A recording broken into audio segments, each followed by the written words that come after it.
Assalamualaikum warahmatullahi wabarakatuh. Rahayu Sagung Dumadi.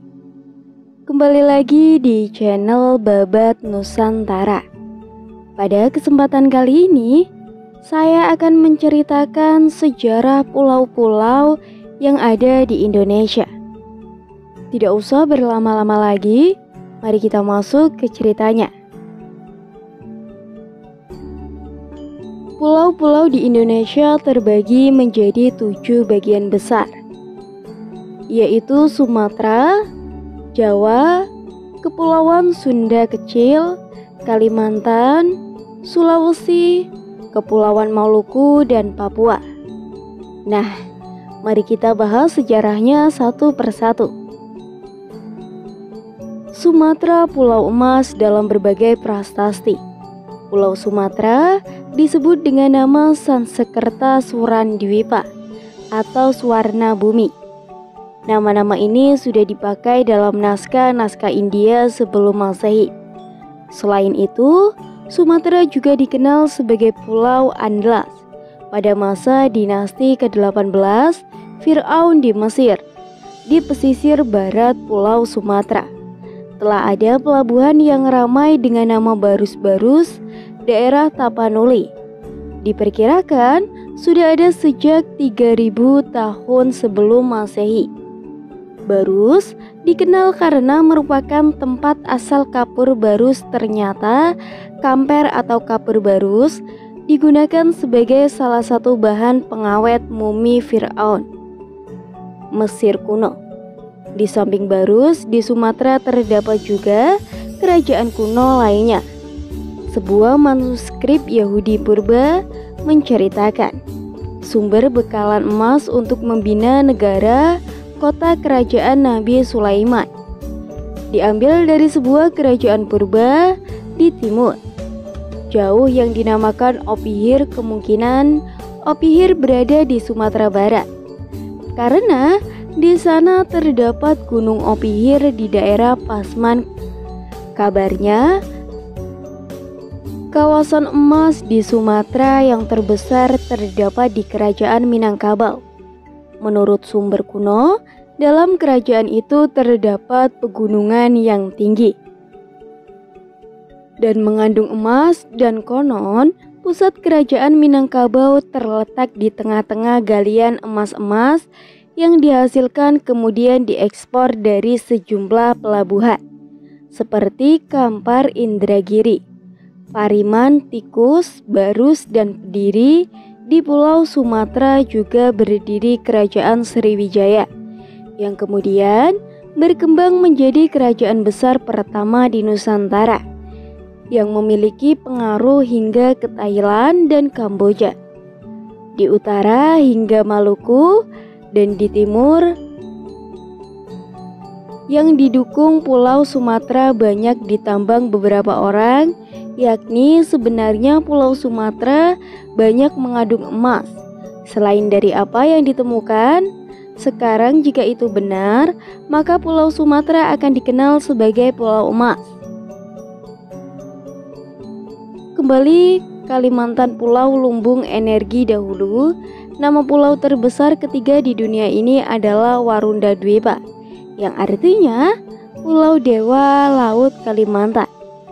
Dalam berita-berita Cina disebut dengan istilah Cinli Pisi Nusa Kencana. Adalah sebutan Pulau Kalimantan dalam naskah-naskah Jawa kuno. Orang Melayu menyebutnya Pulau Hujung. Sedangkan Borneo adalah nama yang dipakai oleh kolonial Inggris dan Belanda pada zaman dulu. Pedagang asing datang ke pulau untuk mencari komoditas hasil alam berupa kamfer lilin dan sarang burung walet. Dengan melakukan barter dengan kuci keramik yang bernilai tinggi dalam masyarakat Dayak, para pendatang maupun orang Melayu memasuki muara-muara sungai untuk mencari lahan bercocok tanam dan berhasil menemukan tambang emas dan intan di pulau ini, yaitu di Kalimantan berdiri Kerajaan Kutai Martadipura yang merupakan kerajaan tertua bercorak Hindu di Nusantara.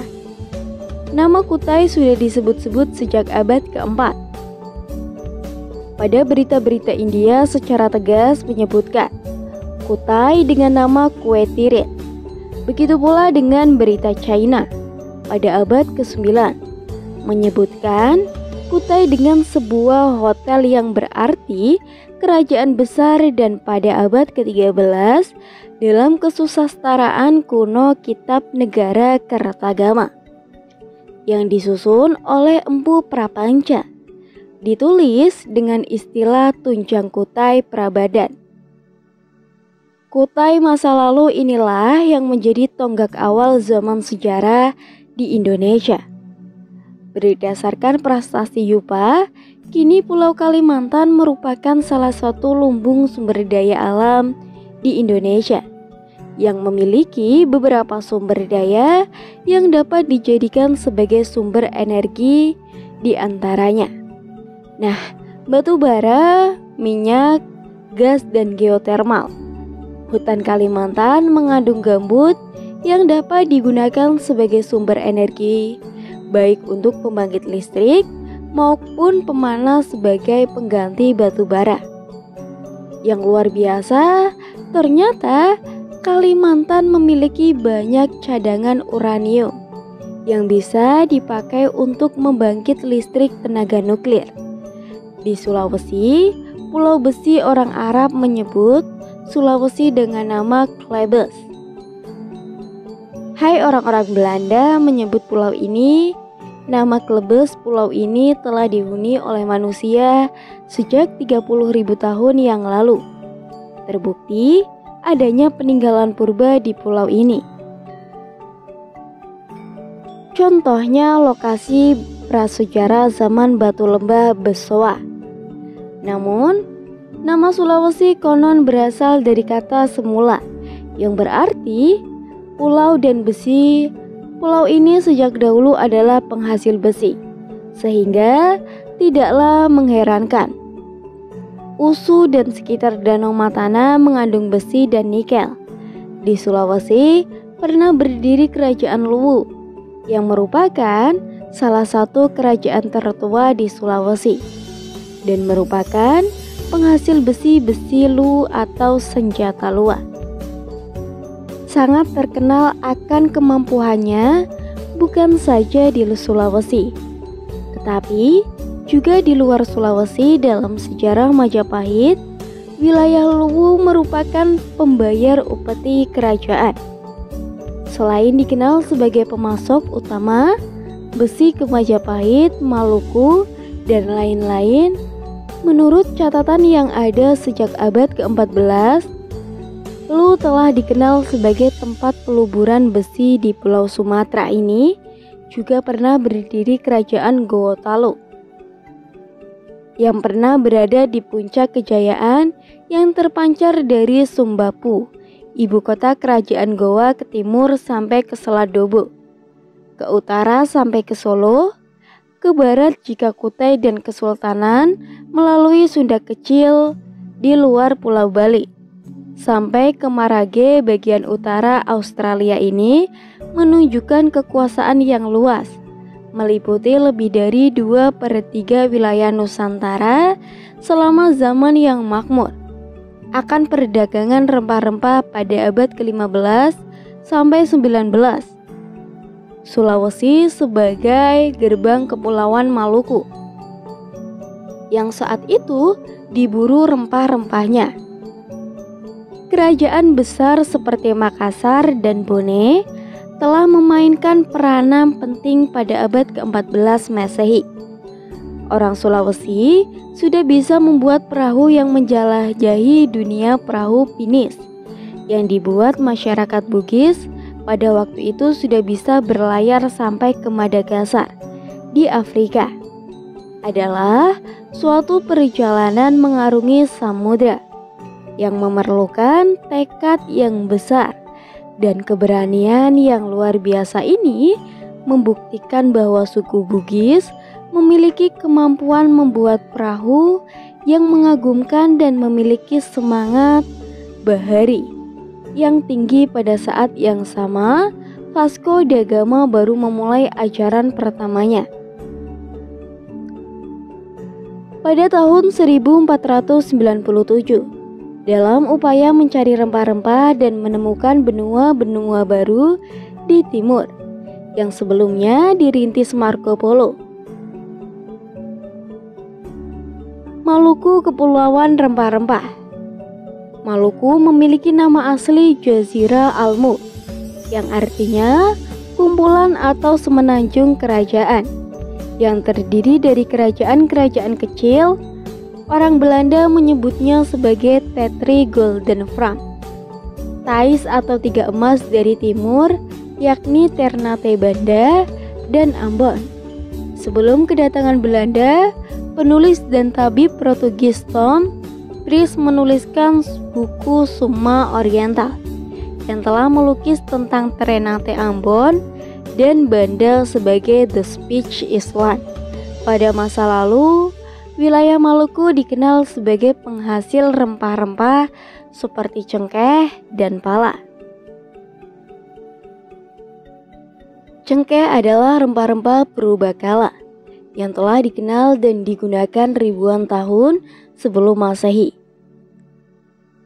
Pohonnya sendiri merupakan tanaman asli Kepulauan Maluku, yakni Ternate dan Tidore, yang dahulu dikenal oleh para penjelajah sebagai Speech Island pada 4000 tahun lalu. Di kerajaan Mesir, Fir'aun dinasti ke-12 Sesostris III, lewat data arkeologi dapat diidentifikasi setelah geologi Buk Selti menemukan wadah yang berisi benda seperti cengkeh di Efrat Tengah. Pada masa 1700 sebelum Masehi, cengkeh hanya terdapat di Kepulauan Maluku. Pada abad pertengahan sekitar 1600 Masehi, cengkeh pernah menjadi salah satu rempah yang paling populer dan mahal di Eropa melebihi harga emas. Maka jangan heran kalau orang barat kepengen banget menduduki wilayah ini. Selain cengkeh, rempah-rempah asal Maluku adalah buah pala yang berasal dari Kepulauan Banda. Akibat nilainya yang tinggi sebagai rempah-rempah, buah dan biji pala telah menjadi komoditi perdagangan yang penting pada masa Romawi. Melihat mahalnya harga rempah-rempah waktu itu, banyak orang Eropa kemudian mencari kepulauan rempah-rempah ini. Sesungguhnya yang dicari Christopher Columbus ke arah barat adalah jalan menuju Kepulauan Maluku, The Speech Island. Meskipun pada akhirnya ia justru menemukan benua baru bernama Amerika. Rempah-rempah adalah salah satu alasan mengapa penjelajah Portugis Vasco da Gama mencapai India dan Maluku. Kini sebenarnya Maluku bisa kembali berjaya dengan hasil pertaniannya. Jika terus dikembangkan dengan baik, Maluku bisa kaya raya dengan hasil bumi dan lautan Papua, pulau surga. Papua adalah pulau terbesar kedua di dunia. Pada akhir tahun 500 Masehi, Pangeran Tiongkok bernama Gahyu Kua memberi nama Tungki, dan pada akhir tahun 600 Masehi, Kerajaan Sriwijaya menyebut nama Papua dengan menggunakan nama Janggi Tidore, memberi nama untuk pulau ini dan penduduknya sebagai Papawa, yang sudah berubah dalam sebutan menjadi Papua. Pada tahun 1545, Indigo Ortiz de Retes memberi nama Nueva Guinea, dan ada pelaut lain yang memberi nama Isla del Oro, yang artinya Pulau Emas Robin Osborne. Dalam bukunya menjuluki provinsi paling timur Indonesia ini sebagai surga yang hilang tidak diketahui. Apakah pada dan kuno sebelum Masehi di Papua telah terdapat kerajaan? Bisa jadi zaman dahulu telah terdapat peradaban maju di Papua pada sebuah konferensi tentang lampu jalan dan lalu lintas pada tahun 1963 di Pretoria, Afrika Selatan. C.S. Doni mengemukan tentang sebuah pemukiman terisolir di tengah hutan lebat penggunaan Wilhelmina di bagian barat Nugini yang memiliki sistem penerangan maju. Para pedagang yang dengan susah payah berhasil menebus masuk ke pemukiman ini dan menceritakan kengeriannya pada cahaya penerangan yang sangat terang benderang dari beberapa bulan yang ada di atas tiang-tiang. Di sana, bola-bola lampu tersebut tampak secara aneh bersinar setelah matahari mulai terbenam dan terus menyala sepanjang malam. Setiap hari kita tidak tahu akan kebenaran kisah ini.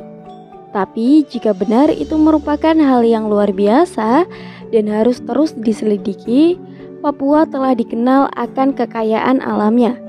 Sejak dulu, pada abad Samsahing, para penguasa dari kerajaan Sriwijaya mengirimkan persembahan kepada kerajaan China.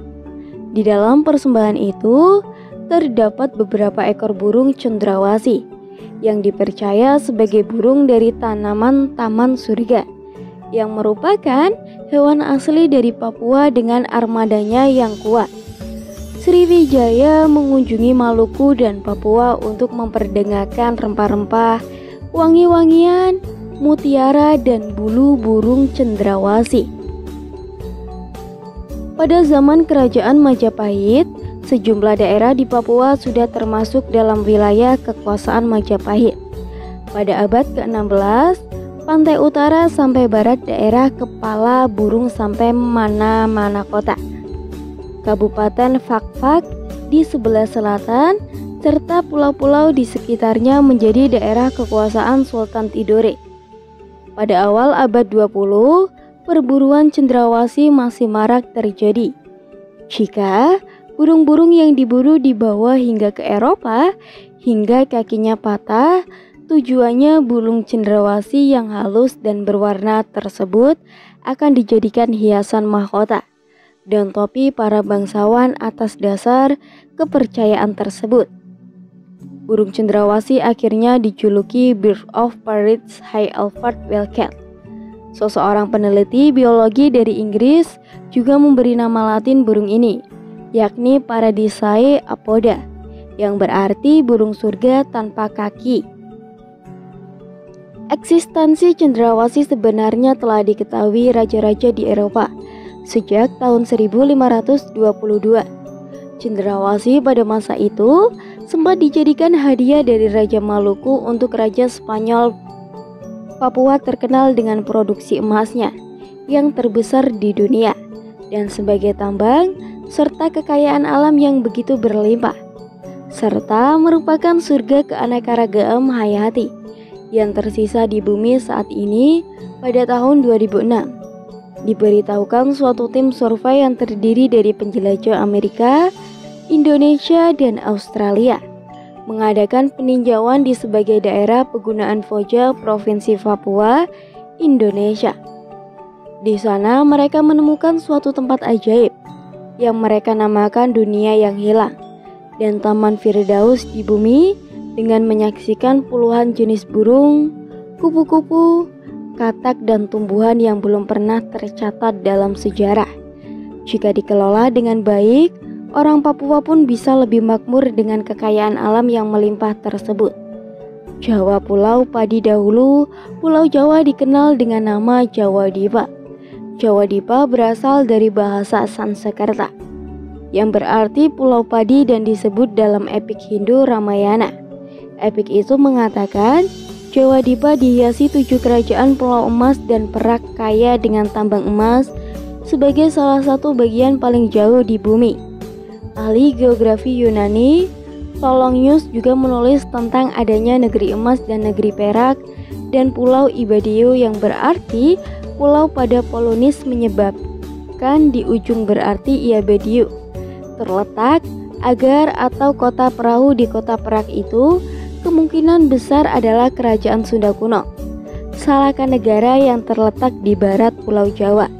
Salaka diartikan perak, sedangkan negara sama dengan kota, sehingga Salanegara banyak ditafsirkan sebagai kota perak. Salangkanegara dalam sejarah Sunda Wangsakerta. Disebut juga Rajapura di Pulau Jawa ini juga berdiri kerajaan besar Majapahit. Majapahit tercatat sebagai kerajaan terbesar di Nusantara yang berhasil menyatukan kepulauan Nusantara meliputi Sumatera, Semenanjung, Malaya, Borneo, Sulawesi, Kepulauan Nusa Tenggara, Maluku, Papua, dan sebagian kepulauan Filipina di dalam catatan uang Taiwan. Komoditas ekspor Jawa pada saat itu ialah lada garam, kain, dan burung kakatua. Mata uangnya dibuat dari campuran perak timah putih, timah hitam, dan tembaga. Selain itu, catatan kunjungan biarawan Roma pada tahun 1321, Odorico de Pordone, menyebutkan bahwa istana Raja Jawa penuh dengan perhiasan emas, perak, dan permata. Menurut zaman Paklar, pulau tersubur di dunia adalah Pulau Jawa. Hal ini masuk akal karena Pulau Jawa mempunyai konsentrasi gunung berapi yang sangat tinggi. Banyak gunung berapi aktif di Pulau Jawa. Gunung inilah yang menyebabkan tanah Pulau Jawa sangat subur dengan kandungan nutrisi yang diperlukan oleh tanaman Raffles. Pengaruh bulung The Hills of Java merasa takjub pada kesuburan alam Jawa yang tiada tandingannya di belahan bumi, maupun dia menuliskan apabila seluruh tanah yang ada dimanfaatkan bisa dipastikan tidak wilayah di dunia ini yang bisa menandingi kualitas dan variasi tanaman yang dihasilkan pulau ini. Meteorologi Jawa dan Bali mempercayai adanya Dewi Sri atau Dewi Padi. Dipercayai Dewi Sri mengandalkan bahan makanan di bumi, terutama padi yang menjadi makanan pokok orang Jawa dan Bali. Sampai sekarang selalu ada syukuran di setiap desa atas panen yang didapatkan warga desa. Ilustrasi yang mewakili sejarah ini menggambarkan Pulau Dewa, Pulau Jawa sebagai Dewi Sri yang sedang tersakiti luka di dahi, sebagai simbol kerusuhan di Jakarta yang memakan banyak korban dan menimbulkan luka psikologis. Sunda Kecil. Kepulauan Sunda Besar ialah himpunan pulau besar yang terdiri dari Sumatera, Jawa, Madura, dan Kalimantan. Sedangkan Sunda Kecil merupakan gugusan Pulau Bali, Lombok, Sumbawa, Flores, Sumba, dan Timor. Daerah Kepulauan Sunda Kecil ini dikenal sebagai daerah wisata karena keindahan alamnya yang menakjubkan. Sejak dulu telah ada yang berwisata ke daerah ini. Perjalanan Rasi Merkandi sekitar abad 8 dari Jawa ke Bali telah melakukan perjalanan data dengan membawa misi-misi keagamaan. Demikian pula Empu Kuturan yang mengembangkan konsep Trisakti di Bali datang sekitar abad 11. Wisatawan dari Eropa mulai datang ke Bali. Bali di Eropa dikenal juga sebagai Thailand of God. Di tempat lain di Kepulauan Sunda Kecil, tepatnya di daerah Nusa Tenggara Barat, dikenal dari hasil ternaknya berupa kuda, sapi, dan kerbau. Kuda Nusa Tenggara sudah dikenal dunia sejak ratusan tahun silam. Nusa Tenggara Barat telah mengirimkan kuda-kuda ke Pulau Jawa. Nusa Tenggara Barat juga dikenal sebagai tempat perwisata raja-raja. Raja-raja dari Kerajaan Bali membangun Taman Narmada pada tahun 1227 Masehi. Pulau Lombok untuk melepaskan kepenatan saat dari rutinitas di kerajaan di daerah Sunda Kecil. Yang tidak kalah kayanya adalah Nusa Tenggara Timur, karena di daerah ini terdapat kayu cendana yang sangat berharga. Cendana dari Nusa Tenggara Timur telah diperdagangkan sejak awal abad Masehi. Saat itu, banyak pedagang dari wilayah Indonesia bagian barat dari China berlayar sebagai wilayah penghasil cendana di Nusa Tenggara Timur, terutama Pulau Sumba dan Pulau Timor. Konon Nabi Sulaiman memakai cendana untuk membuat tiang-tiang dalam bait Sulaiman dan untuk alat musik Nabi Sulaiman.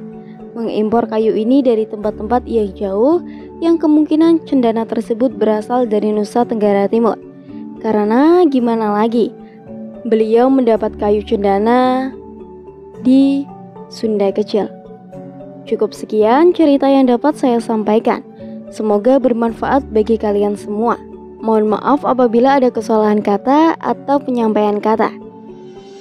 Tetap dukung channel Babat Nusantara dengan cara like, komen, dan subscribe. Saya akhiri. Rahayu, Rahayu, Rahayu.